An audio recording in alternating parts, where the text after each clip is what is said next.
গ্রীষ্ম বর্ষা পিনিতি ভরসা। হ্যাঁ, পিনিত শপিং সিটি। নমস্কার, আপনারা দেখছেন হুগলি আপডেট। আপনাদের সঙ্গে আমি উষা। আসছি খবরে।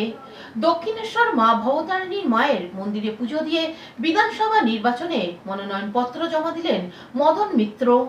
আজ মদন মিত্র ব্যারাকপুর এসডিও অফিসে নমিনেশন জমা দিলেন। তার পূর্বেই দক্ষিণেশ্বর মা ভবতারিণী মন্দিরে পুজো দিলেন। পুজো দেওয়ার পরেই সংবাদ মাধ্যমের মুখোমুখি হয়ে তিনি বললেন, রাজ্যবাসীর জন্য তিনি আজ মার কাছে কামনা করলেন এবং তার জয়ের ক্ষেত্রে তিনি সম্পূর্ণ সুনিশ্চিত এবং এখনো পর্যন্ত ভোটার লিস্ট সম্পূর্ণভাবে প্রকাশ হয়নি। তিনি তার মনের মত প্রকাশ করলেন। তিনি বলেন, জয়লাভ নিশ্চিত। এইটুকুনি বলবো যে বাংলার সামনে একটা অভাবনীয় অভূতপূর্ব সুযোগ এসছে।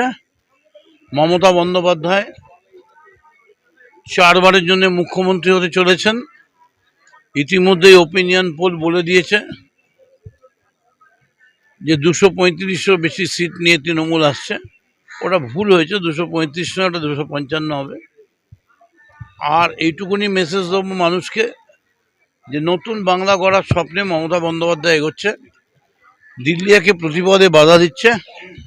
আপনারা সংগঠিত হয়ে এমনভাবে ঐক্যবদ্ধ হন যাতে দিল্লির পায়ের তলা কেঁপে যায়।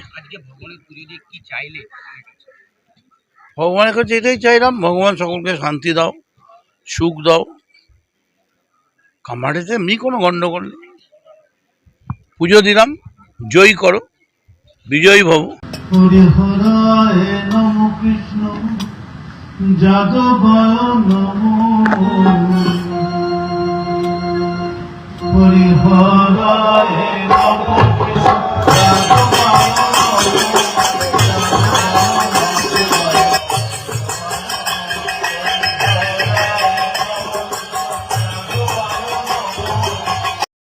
Bureau report, Hooghly update. আসন্ন বিধানসভা নির্বাচনে মনোনয়নপত্র বিজেপি হুগলি জেলার 5 জন প্রার্থী জমা দিলেন জেলা শাসক দপ্তরে। আজ সদর শহর চুচুড়া ঘড়ির মোড় স্তব্ধ হয়ে গেল, কারণ আসন্ন বিধানসভা নির্বাচনের মনোনয়নপত্র জমা দিল ভারতীয় জনতা পার্টি। ঘড়ির মোড়ে পরিবর্তন যাত্রা মঞ্চ করা হয়। রাজ্য স্তরের নেতৃত্ব থেকে জেলা স্তরের কর্মীরা উপস্থিত ছিলেন। সুবীর নাগ, স্বরাজ ঘোষ, তুষার মজুমদার, সুমনা সরকার সহ অন্যান্যরা। আজকের মঞ্চে উপস্থিত